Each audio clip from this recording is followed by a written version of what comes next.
Morning.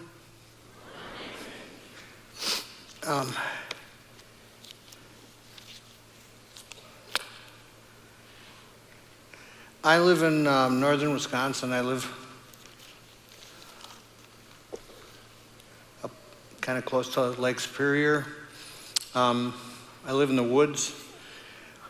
I live at the end of the road. A car can't even drive by my house. It turns into a four-wheel trail, which goes to my mom's on the other side of the woods.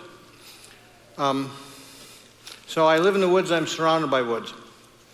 I like it there. I like it like that.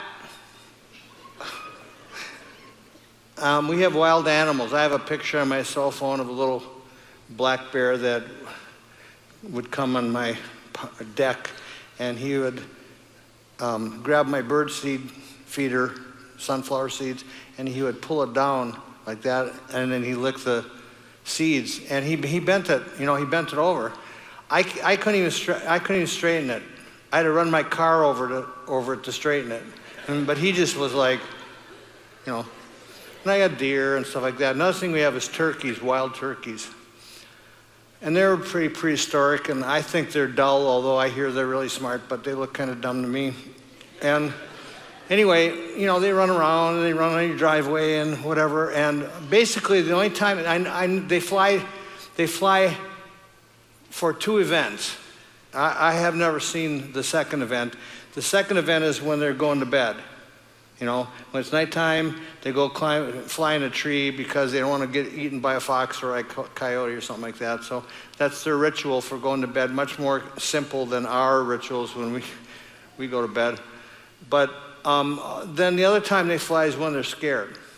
So, if you drive by, they might be like this close, but if you crack your car door, they fly away, so they might run a little bit, but then, like if you popped your head up, they're gone, they fly. So that's the only times they fly. I like to hunt geese. My favorite hunting is goose hunting. I have a lay-down blind. You put in a field, put decoys all around you. The geese come and land, and it's got spring-loaded pop-up doors, and you sit up, and it goes like that, and you sit up, and there's the geese. Geese don't just fly when they're scared. They do fly when they're scared, but they don't just fly when they're scared. They fly when they're going someplace, and mostly, from water to a field, from the field to water, or from north to south and south to north, okay? And so one day, I was in my car with my daughter, who was at that point 10 years old, and there was a flock of geese. And I think it was like maybe November, so they might have been on their way south, and not just, I think the cornfields and all that were covered up by snow, so I think they were headed south. And my daughter looks and says, "Oh, look how cool that is," and they really are cool, and they're beautiful, and they don't break formation and all that kind of stuff. And they're actually really smart, probably a lot smarter than turkeys, I think, because what they do is if they stay sometimes they stay in the winter, and then what they do is that they stay in a river, and their heat from their body keeps the river open, and then half of them leave. And then they go eat, and when they come back, these ones leave, and they come back. So that's how they keep the river open. So not quite like turkeys. And we get a little further down the road, and there's an eagle. And that eagle is just, flying around like this and flaps the wings once in a while, but mostly just kind of gliding around, soaring. And my daughter says, "Dad, I would rather be an eagle than a goose." And, that's pretty cool because geese don't really go anywhere. It looks like they're going somewhere, but, they're going down to Arkansas, whatever, for the winter, but then they're just coming back here anyway. So you just always end up where they started. Plus, it's a lot of work. They're working and working and working and working and working. And eagles, they're just soaring on the wind that is provided for them, And that's, I think they're probably less tired, than geese. Romans 12:2 says, "Do not be conformed to this world, but be transformed by renewing of the mind." Don't be conformed, but be transformed. I'll talk about the meaning of that in a minute. But first, let's talk about the human condition. Now, some of you, most of you probably can't see this, and it doesn't matter, because I could give this talk without it. It's for me, okay? It's just for me to not have to sit here like holding on to a thing and like a talking head, like Devo. Remember those guys? Okay, so, or they actually was a talking heads too. So, but that's not me. So, anyway, talk about the human condition. So this is us. This is what we look like. And in Romans, it says that, in Romans 5, I don't have time to go through, read every single verse, but I'll tell you the verse. It's in chapter 5, Romans 5. It says that we are dead. Now, let me say something about being dead. And this stuff I'm going to tell you is in a spiritual sense. Death is not the opposite of life. Death is the absence of life. My dad died in 1982. I was at the funeral and I'm standing by the coffin. It's not like my dad was alive and then death came in the room and jumped on him and now he got dead. Okay? It's the life he had left. You understand that? Death is the absence of life, just like light and darkness. Light and dark are not opposites. Dark is the absence of light. If I wanted to make the room dark, I wouldn't be able to do that by bringing in a bunch of darkness and putting it in the room. All I'd have to do is take away the light. What's left is nothing. That's dark. Same thing as cold and hot. Cold is the absence of heat. Didn't you understand that? We get cold when the heat goes away. We are dead as human beings. I mean, we lack life. That's all it means. We lack life. We don't have life. Jesus said, I'm the way, the truth, and the life, and I have the bread of life, and I have come that you might have life. And the reason he said that was because we didn't have it. How many of you ever heard that a Christian is somebody who gives their life to Jesus? Who ever heard that? You got to give your life to Jesus. You got to give your life to the Lord. I did that so many times at Bible camp. Every year I went and gave my life to Jesus every year. Then about 2 weeks later I found out I still had it. Because I screwed up, or whatever. But I was trying so hard to give my life to Jesus. I'll come back to that in a minute. Another thing it says is that we're a sinner. The Greek word for sin is hamartia. It means miss the mark. Miss the mark. You missed the mark. It's not you did the stuff on the bad list, do the stuff on the good list instead. It's you're trying to hit a mark you can't hit. You didn't hit the mark. Okay. That's a noun. We are a sinner. It's not just what we do. We do miss the mark, but we miss the mark. And we're enemies of God. This is all in Romans 5 if you want to look. It says we're enemies of God. And it says that we're helpless. That's probably, not that those aren't bad enough, but that's a really bad word too, because what that means is that we're kind of stuck this way. Enemies of God, helpless sinners, dead. Now, this is who we are. This is our identity. Romans 12:1 and 2. Don't be squeezed. Don't be conformed to this world. That's the word conformed, squeezed. If you had a piece of clay and, how many of you ever bake a pie, like by making a crust from scratch? Whoever did that. Did you ever just squeeze it so you could see and then take your hand off and see if it made the same shape as your hand? Who did that? I did that. I've done that. Oh, yeah. Those of you who do it and didn't raise your hand, I know who you are. Everybody does that. Just like everybody puts their hand out the window and does this, Okay. People won't admit it, but we do that. Okay. I still do it. I like it. All right. So anyway, so here's a person who is empty on the inside. Now, all of this stuff here is on a spiritual level. These are all spiritual kinds of ways. But on a human level, just on a human level, when a baby is born, they're kind of like a blank slate. Babies are very needy.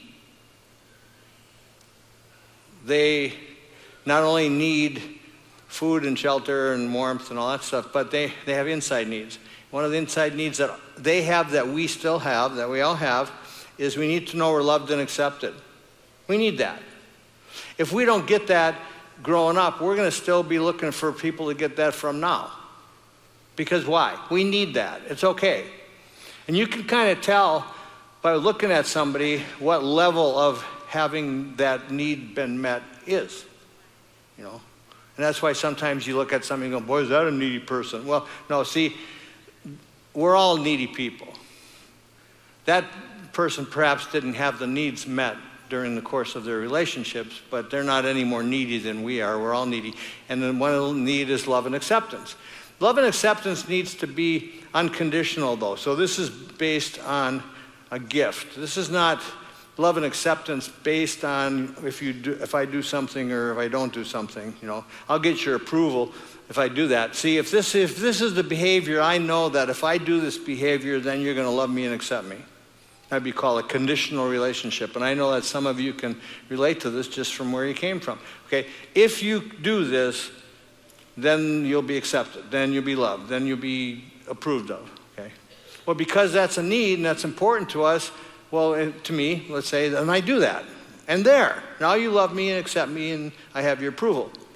But see, your love and acceptance doesn't really get in me and build me and meet my need because it's not even coming towards me, it's coming towards this. You understand? It's not about me, it's about this.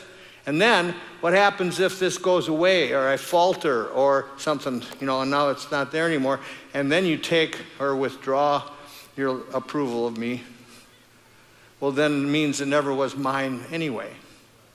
It was always yours. It was on loan. I didn't get it. I was borrowing it, and now the loan is up. You know, the terms aren't being met anymore, and you took it back. You repossessed it. So that's one need. Another need is to know that we're worthwhile. Now, I like to go to antique stores because I buy things for people all year long because I want to buy something that kind of fits what they're like. I don't want to just, you know,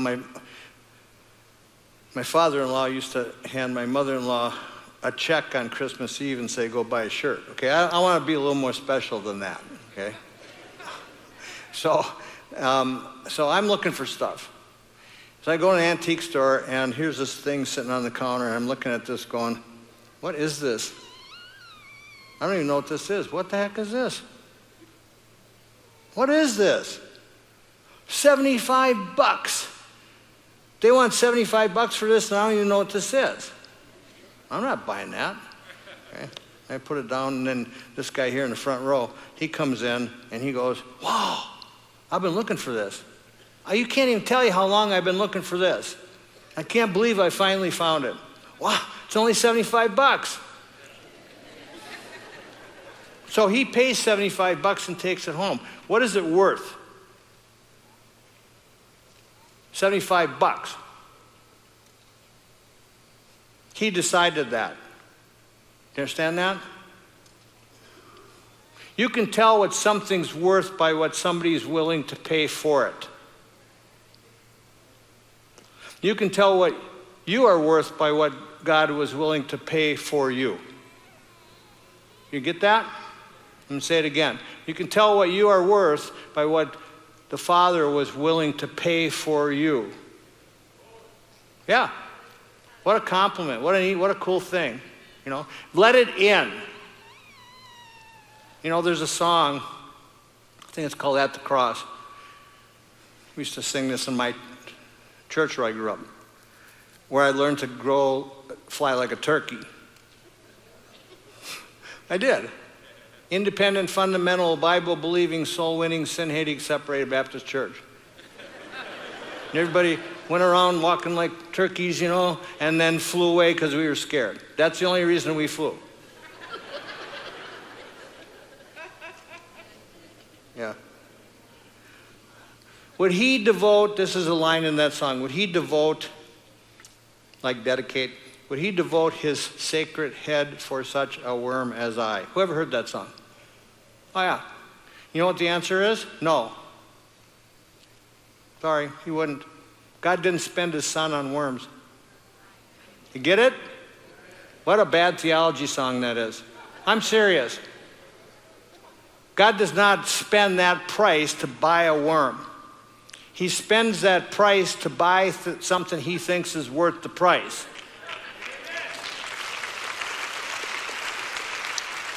But little babies don't know that, so they got to find that out. People have to tell them that, show them that, everything else. And then the third need is we need to know we're not alone.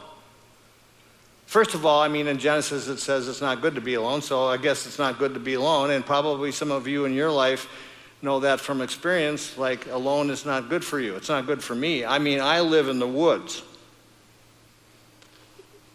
but it's not good for me. I like it. Just like through my life, I've liked a lot of things that weren't really good for me. Good thing there's grace. So, what happens is this person is vulnerable. And what they're vulnerable to is being squeezed. So the world, who's the world? I don't know. Where I grew up, the world was the Lutherans and Catholics and plus the world. Anybody who didn't think like us, watch out for them.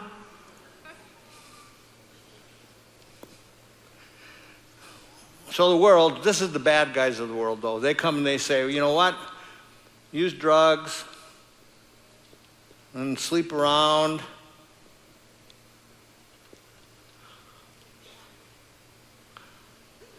Rob a bank so you can have a bunch of stuff. I don't know. Whatever. And if you do, we will like you and accept you, and you can join our club and be part of us, and you'll be an important person. And if you believe that, you do the stuff. And so now on, this person is ringed with negative behaviors on the outside. Empty on the inside, empty on the outside. That's this person. That's what happens. That's the best you can get when the world squeezes that person. It's a dead guy who looks dead. Now you know dead people, spiritually speaking. Now I'm talking who look as dead as they are, don't you? It's not hard. It's easy to spot. But Satan cons this person. He says, look, you know what? It's not that bad. It's not that bad. You're not that bad. Remember that old lady you helped walk across the street, and you gave money to the Red Cross, and you did good stuff. You can do good stuff. You're really generous to your kids, and you're this and this. Okay, it's not that bad. Really what you are is you are a part good, part bad person.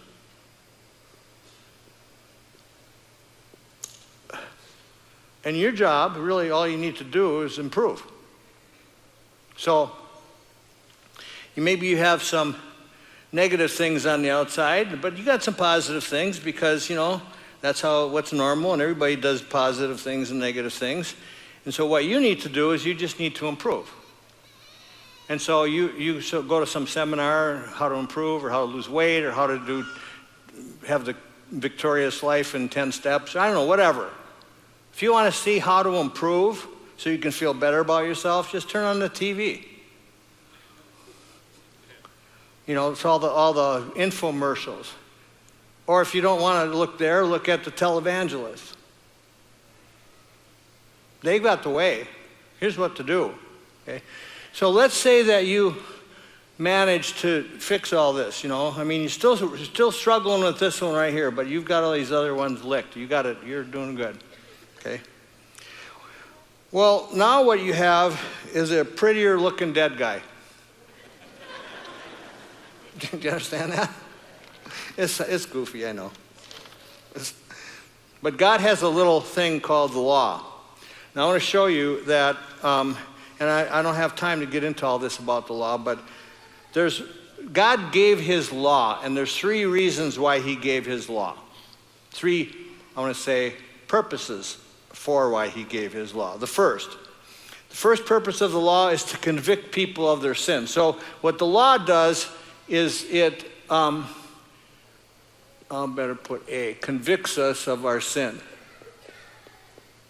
It's a mirror, so that when you look at it, you can see you missed the mark. But yeah, you're doing pretty good, but you missed the mark. Romans 3:20, through the law comes the knowledge of sin. Romans 7:7, I wouldn't have come to know sin except through the law. That's how you come to know sin. They'll hold the mirror up. Oh, look. Romans 7:13, through the law, through the commandments, sin becomes utterly sinful. In other words, it doesn't make it look bad, it looks how bad it really is. I don't have time to get into this, but Paul actually says that sin is so sneaky, it almost killed me by me doing good. I had the best list you could have. I had a list of positive stuff that I could point at that makes our list look sick. I was so good at it, it almost obscured my need for grace. That's what Jesus was trying to get to with the Pharisees. See, the Pharisees, they did it right. They were great. You've heard it say, don't commit adultery. Okay. Well, I say that even if you look after a woman to lust after her, you've broke that rule. Oh man, really? So it's not just even about the behaviors, it's about heart and intention. And he wasn't saying that to say, okay, so not only do you not get to commit adultery, but you don't even get to lust after anybody. He was trying to say, you need mercy. Don't kid yourself. Your only hope is God's grace. He did that all the time. It's a heart issue. Go to the heart. So yeah, what must I do to be saved? He makes this list of stuff. Keep all the commandments, honor your father and mother. And this kid says, yeah, I did all that. He said, well, then give up all your money and give it to the poor. Do you think that if that guy would have given his money to the poor, that would have got him into heaven? Or was Jesus doing something else here? And it says the kid was sad because he had a lot of money. And so he left. See, Jesus was always trying to get to the other issues that, aren't just about behavior. So the mirror, to convict us of our sin. The second is, in Romans 5:8, it actually says, while we were sinners. So sin is not just something we do, it's who we are. We miss the mark, and we are also a misser of the mark. That's us. Okay, second purpose of the law is to convince me. So first is to convict, second is to convince me that there's nothing I can do about it. Romans 11:32. God has shut up all in disobedience. How did he do that? Well, he gave a law that nobody could keep. Peter says, how much should my neighbor wrong me and I forgive him? 7 times? Do you think Jesus said, no, 70 times 7, so that if Peter said, okay, I'll do that, and then he's okay? He's always moving it out till you reach the point where you go, I can't do that. Okay, now you need grace. It's not that you shouldn't forgive people. Forgive them. Not only are we defective, that's that person, not only are we defective, we are defective in our ability to do anything about our defectiveness. We're helpless. That's what that means. God imprisoned all in disobedience. How did he do that? He created a system that nobody can follow. Understand that? Sounds kind of mean, I suppose. But what it does is it levels the playing field. Because now rich people don't have an edge over. In our economy, in our thinking, and where we live, rich people have an edge. Somebody always has the edge. Smart people have an edge. Think about it. Think about going, yesterday when you were walking on the street and looking around, you could tell people, the person who owns the jewelry store has an edge over the person who's sitting in front of it begging money. Don't you think? But not in God's system. In God's system, everybody falls short so that everybody can get grace. And that's such a rush that Paul has a rush. He goes, whoa, who but God could have thought that up? I couldn't have thought that up. I would think of a system by which to get into heaven that said bald guys have an edge. Yeah, we're in. You're even in more than I am.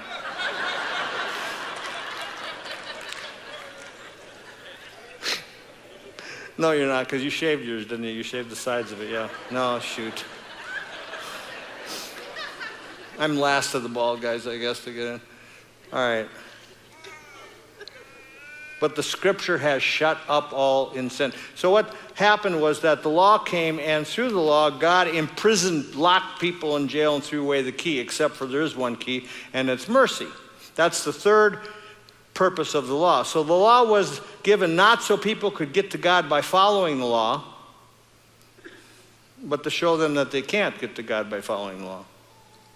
And then the third purpose is the rest of Romans 11:32. God has shut up all disobedience that he might show mercy to all. So first is to convict, second is to convince, and the third is to convert. It's to get you from it's change this dead guy into an alive guy.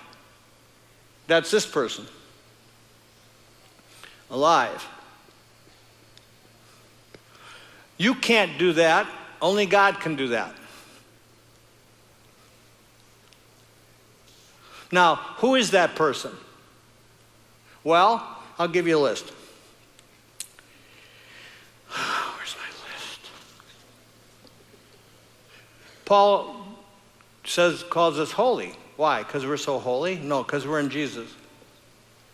You want to see yourself as holy? Quit looking at you. You are the best evidence. You are the best evidence that you're not. But all I'm saying is he is the best evidence that you are. 1 Corinthians 6:11, you were sanctified, you were washed, you were justified. These are all things that are done. You're innocent. What is an alive person? They are the result of a dead person who realizes that they're dead, realizes they can't do anything about being dead, and asks God to make them alive. Because remember, a Christian isn't somebody who gives their life to... This person has no life to give to God. A person is somebody who gets their life from where life is from. And when you get your life from life is from, you get life. When you get life from where life isn't, you get tired.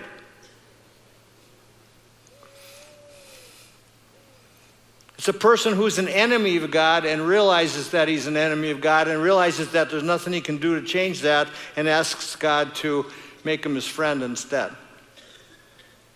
It's somebody who is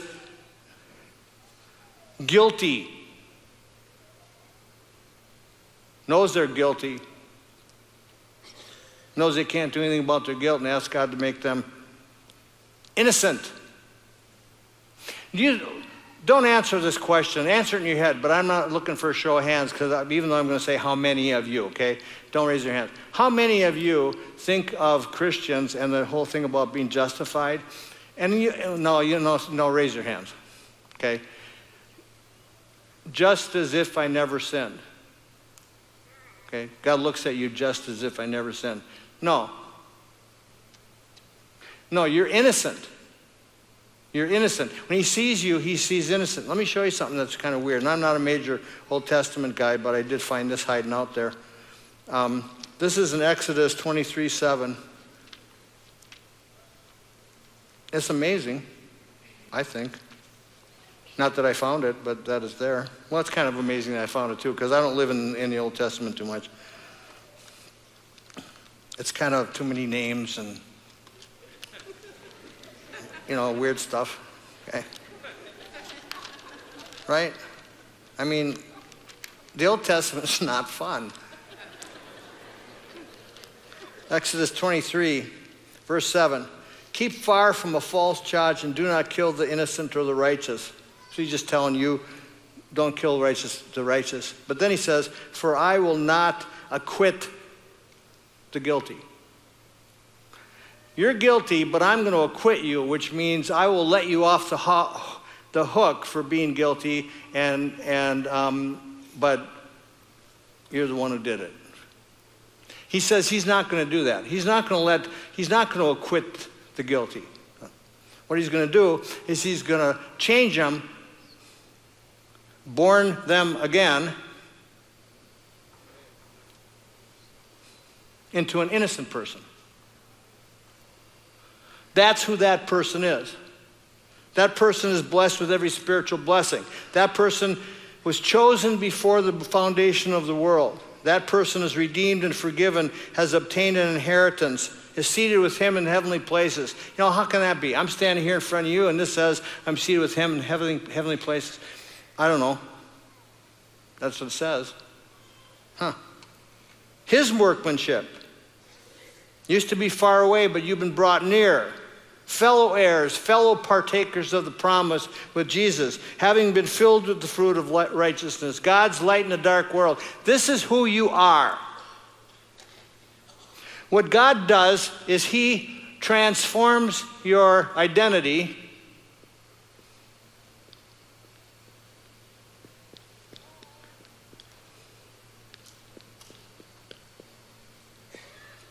because this is your identity, and he turns that into an alive person by giving you life. So you go from death to life. An accepted, blessed, qualified, you. He transforms your life. Now back to the original verse, Romans 12:2. Don't be conformed to this world, but be transformed by renewing of the mind. See, I think what helps you live out here, consistent with what's really going on here, is being transformed by renewing of the mind.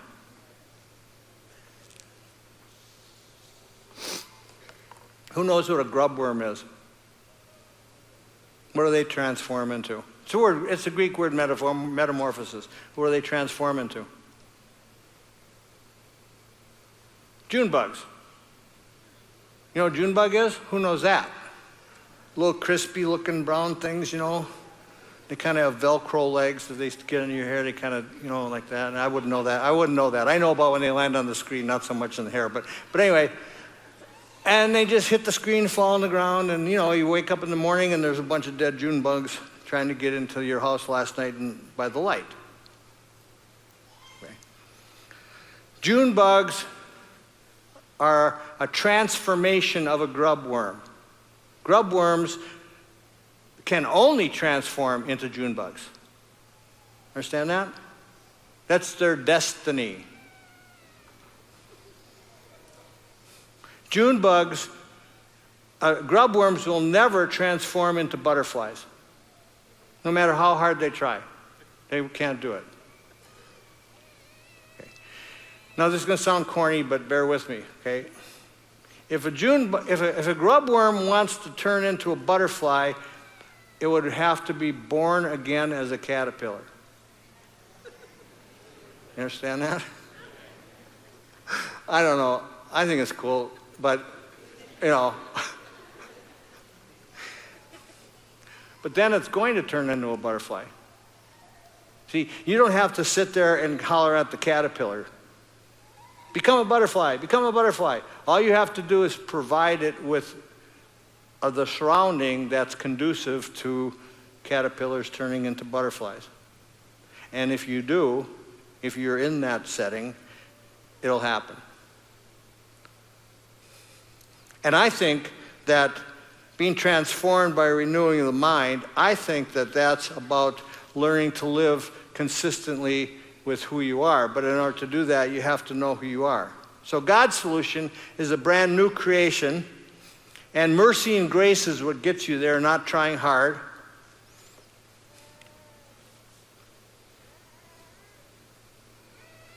Get it? So where does good works come from? Okay. Well, it's like this. Like Philippians 3 says, live consistently with the standard to which you have attained. Well, you can't live consistently with the standard to which you have attained. And by the way, it does say you've attained the standard. So you got to ask yourself, have you attained the standard because you're such a good standard attainer? No, because you are in him who meets the standard. Now it's saying, live consistently, live up to the standard to which you have been called. That's Ephesians 1. Colossians says this, Romans says this, Galatians says this. Here's who you are. What are you doing living down here? Well, you're being transformed into a butterfly. Why are you settling for being a grubworm?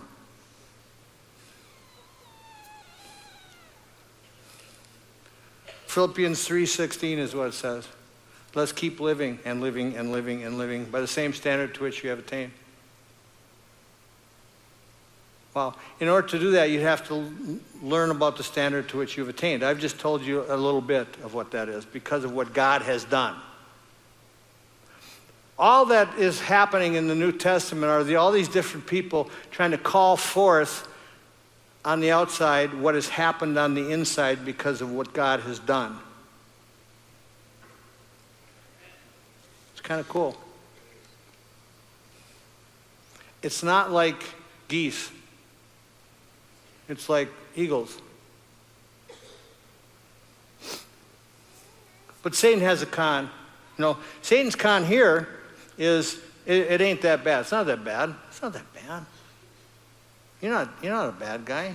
You're part bad and part good. That's who you are. And you can do good and bad things. So what you need to do is just do a bunch of good things and then improve yourself and you'll feel better. Pretty looking dead guy. Well, Satan's con over here to you and me is it's not that good. It's not that good. You think you're all this, but really you're just kind of part old and part new. We have theology about that. It says when anyone is in Christ, they're a new creation. It doesn't say a part old, part new creation. It doesn't say you have this old nature that you get to keep, but then he's going to add a new nature to it, and then you're going to have a fight between the two of them for the rest of your life. Listen to this. Why would Father in heaven put his son through all that agony and get nailed on the cross and all that stuff to only do part of the job?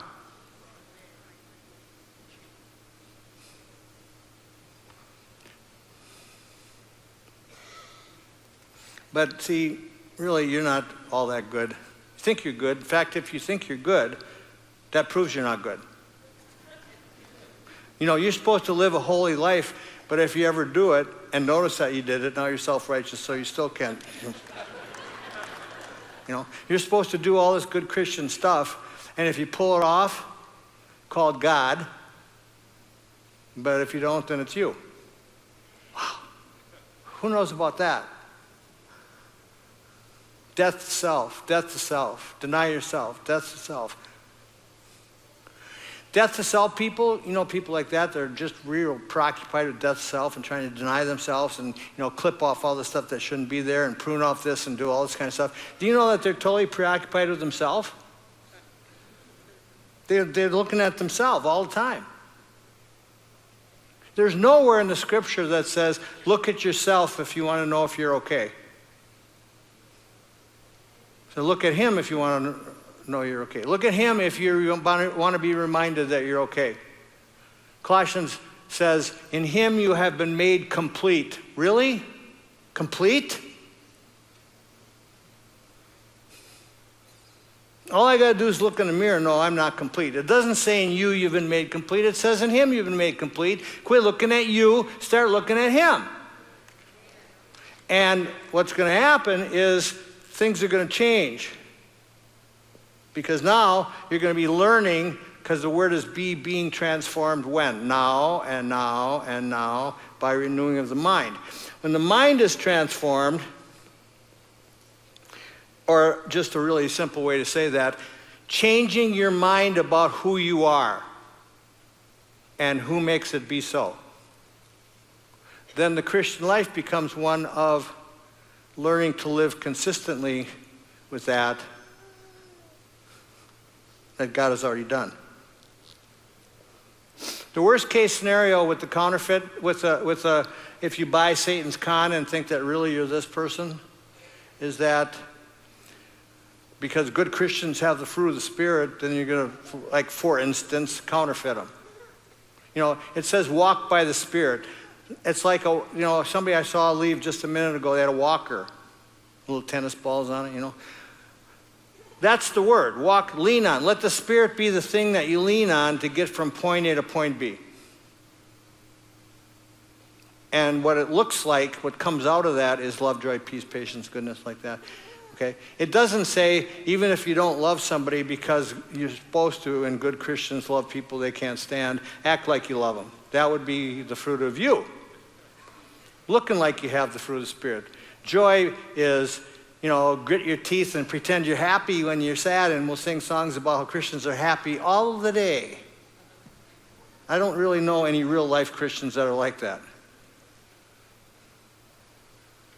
That's a counterfeit. Looks good. Love, joy, peace. Peace means pretending that stuff doesn't bother you. And just, patience means gritting your teeth and bearing with people you can't stand, whose behavior affects you in negative ways, but you don't want to tell them. And instead of saying, the reason I don't tell my parents this is because I'm scared to death of them because of how I grew up, you say, I don't tell them this because the fruit of the Spirit is peace. No, that'd be fake peace. That would be the fruit of you. Walk by the Spirit and the fruit of the Spirit. So if you end up living the Christian life where you're trying to live the Christian life and live up to some standard now that you think is the Christian life, you will end up exhausted. Do you know that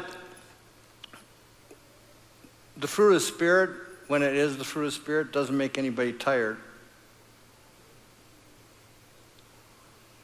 Trying hard to live up to some Christian standard does, though. So the best case is you get tired. The second case is, the worst case is you end up feeling disqualified. Because Satan, he knows that we got these. So even though he's saying it's not this bad or it's not this good, he also knows that sometimes we miss the mark. We are not missers of the mark because the mark has not been hit by us. It's been hit by somebody else, and we are in that person. We get the benefits of that, okay? But sometimes we miss the mark. And then Satan goes, oh man, look at this. I thought you said you were a Christian. Who's ever heard that? Oh, good Christians don't do that, You think God can use you? God can't use you until you fix that. You are disqualified. You are out of God's will. I wish I had time to talk about God's will. You're out of God's will. Fix all this stuff, and then God can use you. If you believe that, well, then you won't ever even let yourself be used by God. Because what Satan has you doing is like a dog chasing their tail. Who's got a dog that chases their tail? You ever watch that? They don't go anywhere. They just chase their tail. They don't go there, they don't go there. Now, dogs don't think this way, but if they did, they'd go, wait a minute. I already have my tail. I don't have to chase it anymore. I got it, okay? And Satan has Christians trying to get what they already have, and all the time they're doing that, they're not giving it away. And they're not moving, they're just staying in one place. You are qualified. Giving thanks to the Father, Colossians 2:9, giving thanks to the Father who has qualified us. Get her done. I'm done.